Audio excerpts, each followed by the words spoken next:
வணக்கம் நண்பர்களே, இது தமிழ் நண்பன் ஷார்ட்கட் சேனல். இப்போ நான் பார்க்க போகிறது Madras high court district wise vacancy details தான். என்னென்னா நிறைய நண்பர்கள் இன்னமும் எந்த டிஸ்ட்ரிக்டில் எவ்வளோ வேகண்ட் இருக்குது அப்படின்ற மாதிரி தான் இன்னமும் கேட்குறீங்க.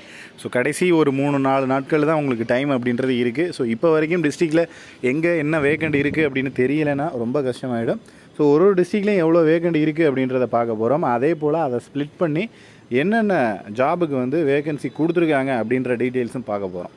ஃபஸ்ட்டு அரியலூர் 39, சென்னையில் 181, கோயம்புத்தூரில் 104, கடலூரில் 61, தருமபுரி 40, திண்டுக்கல் 55, ஈரோடு 79, காஞ்சிபுரம் இன்க்ளூடிங் செங்கல்பட்டு டிஸ்ட்ரிக்டில் 121, கன்னியாகுமரி 65, கரூர் 24, கிருஷ்ணகிரி 59, மதுரை 73, மயிலாடுதுறையில் இல்லை, Nagapattinam 120, Namakkal 41, Perambalur 7, Pudukkottai 74, Ramanathapuram 39, Salem 120, Sivaganga 91, Thanjavur 66, Theni 32, Nilgiri 33, Thoothukudi 61, Trichy 81, Tirunelveli 84, Tiruppur 118, Tiruvallur 106, Tiruvannamalai 97, Tiruvarur 23, Vellore including Ranipet and Tirupathur 53, Viluppuram including Kallakurichi 123,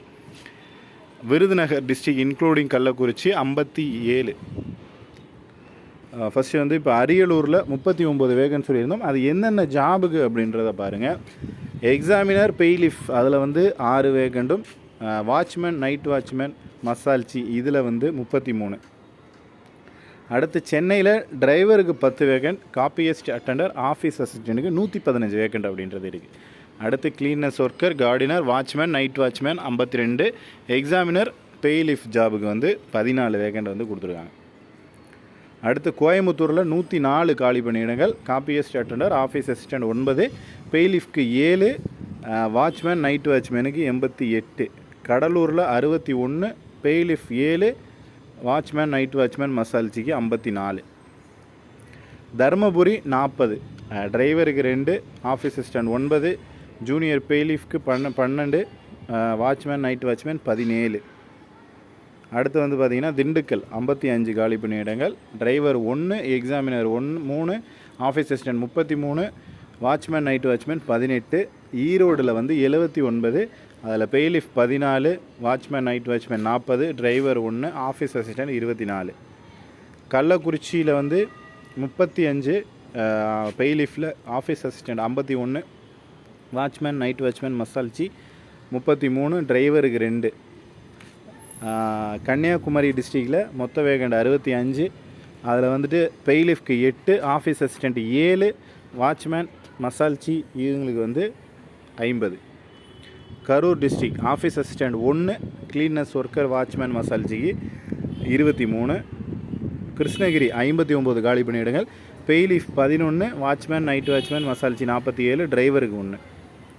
அடுத்து மதுரை 73 காலி பணியிடம், அதில் எக்ஸாமினர் பெய்லிஃப்க்கு 9, வாட்ச்மேன் நைட் வாட்ச்மேனுக்கு 23, டிரைவருக்கு 1, ஆஃபீஸ் அசிஸ்டண்ட் 40.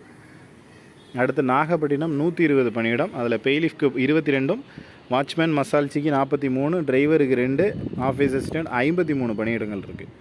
நாமக்கல்லில் பார்த்தீங்கன்னா 41 டோட்டலாக, சீனியர் பெய்லிஃப்க்கு 9, ஆஃபீஸ் அசிஸ்டண்ட் 3, வாட்ச்மேன் மசால்ச்சிக்கு 29. பெரம்பலூரில் மொத்தம் 7 வேகண்ட், பெய்லிஃப்க்கு மட்டும்தான் கொடுத்துருக்காங்க, அதாவது junior senior bailiff xerox operator. புதுக்கோட்டையில் 74, ஆஃபீஸ் அசிஸ்டண்ட் 6, பெய்லிஃப் ஜாப்க்கு 27, மசால்ச்சிக்கு 41. ராமநாதபுரம் 6 வேகண்ட், பெய்லிஃப் மசால்ச்சி கிளீனஸ் ஒர்க்கருக்கு 18, copyist attender office assistant 15. Salem 120 district office assistant 11, examiner reader 27, and watchman night watchman மசால்ச்சி 82. சிவகங்கை 91 வேகண்ட், சீனியர் பெய்லிஃப்க்கு 13, ஆஃபீஸ் அசிஸ்டண்ட் 26, மசால்ச்சிக்கு 52. தஞ்சாவூர் 66, டிரைவருக்கு 1 போஸ்டிங், ஆஃபீஸ் அசிஸ்டண்ட் 1, மீதி வந்து வாட்ச்மேன் நைட் வாட்ச்மேனுக்கு 64. தேனி 32 வேக்கன்சி, அதில் 21 ஆஃபீஸ் அசிஸ்டண்ட், ஜெராக்ஸ் ஆப்ரேட்டருக்கு 1, வாட்ச்மேன் நைட் வாட்ச்மேனுக்கு 10. நீலகிரியில் 33 வேகண்ட், அதில் வந்து பெய்லிஃப்க்கு 22, மசால்ச்சி நைட் வாட்ச்மேனுக்கு 11. தூத்துக்குடி 61 வேகண்ட், ஆஃபீஸ் அசிஸ்டண்ட்டுக்கு 23, பெய்லிஃப்க்கு 14, மசால்ச்சிக்கு 24. திருச்சி 81 வேகண்ட், டிரைவர் 1, பெய்லிஃப்ட் 16, மசால்ச்சிக்கு 64. திருச்சி டிஸ்ட்ரிக். திருநெல்வேலி தென்காசியில் பார்த்தீங்க அப்படின்னா பெய்லிஃப் 28, ஆஃபீஸ் அசிஸ்டன்ட் 40, மசால்ச்சி 16. திருப்பூர் டிரைவருக்கு 1, ஆஃபீஸ் அசிஸ்டன்ட் 53, மசால்ச்சி 64. திருவள்ளூர் 106, எக்ஸாமினர் பெய்லிஃப்க்கு 19, வாட்ச்மேன் மசால்ச்சிக்கு 76, டிரைவருக்கு 1, office assistant 10. Tiruvannamalai 97 vacant, office assistant 23, examiner reader 35, night watchman மசால்ச்சி 39. திருவாரூர் வாட்ச்மேன் மசால்ச்சி 2, எக்ஸாமினர் 14, ஆஃபீஸ் அசிஸ்டன்ட் 7. அடுத்து வேலூர் இன்க்ளூடிங் ராணிப்பேட்டை திருப்பத்தூரில் வந்து பெய்லிஃப்க்கு 33, மசால்ச்சிக்கு 20. அடுத்து விழுப்புரம் இன்க்ளூடிங் கள்ளக்குறிச்சி 123 வேகண்ட் மொத்தமாக, அதில் டிரைவருக்கு 3, ஆஃபீஸ் அசிஸ்டன்ட் 32, எக்ஸாமினர் பெய்லிஃப்க்கு 48, கிளீனஸ் ஒர்க்கர் மசால்ச்சி 41. Virudhunagar including Kallakurichi 57 vacant, office assistant 41, cleaners மசால்ச்சிக்கு 16 வேகண்டும் கொடுத்துருக்காங்க. ஸோ இதுதான் வந்து உங்களுடைய வேக்கன்சி டீட்டெயில்ஸ் அப்படின்றது. ஸோ இதை வந்து கடைசி 2-3 நாட்கள் வரையும் தெரியாமல் இருக்காதீங்க.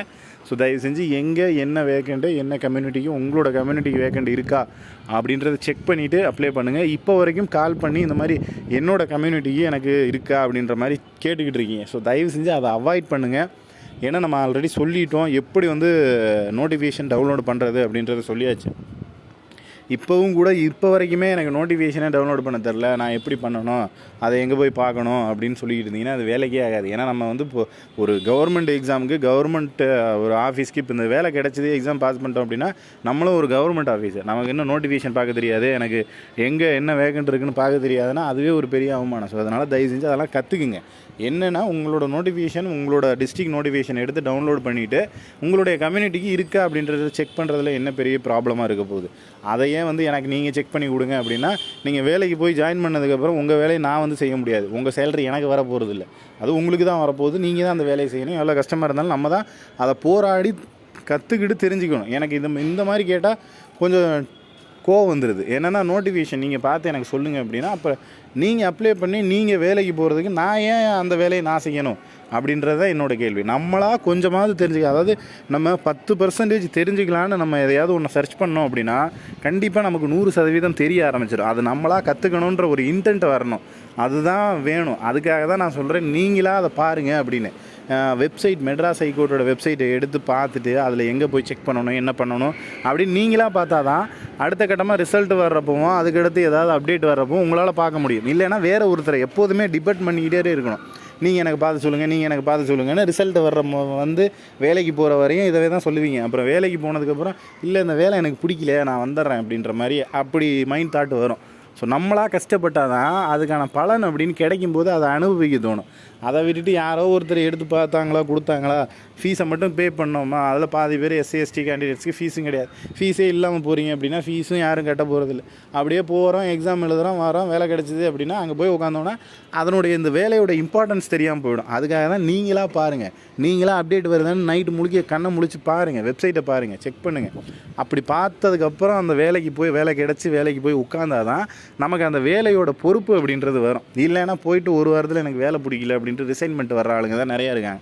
ஸோ அதனால தான் நம்ம சொல்கிறது நீங்களாக செக் பண்ணுங்கள், நீங்களாக அதை எஃபர்ட் போட்டு ட்ரை பண்ணுங்கள் அப்படின்றது. ஓகேங்களா? ஸோ அதனால் யாராவது ஃபோன் பண்ணி இந்த மாதிரி ஏதாவது சொல்லியிருந்தேன்னா பெருசாக எடுத்துக்காதீங்க. பட் எதுக்காக சொல்கிறோங்கிறத புரிஞ்சுக்கிங்க. உங்களோட நல்லதுக்காக தான், நீங்களும் அதை தெரிஞ்சுக்கணும் அப்படின்றதுக்காக தான் நம்ம அதை கொஞ்சம் கோபமாக சொல்கிறது.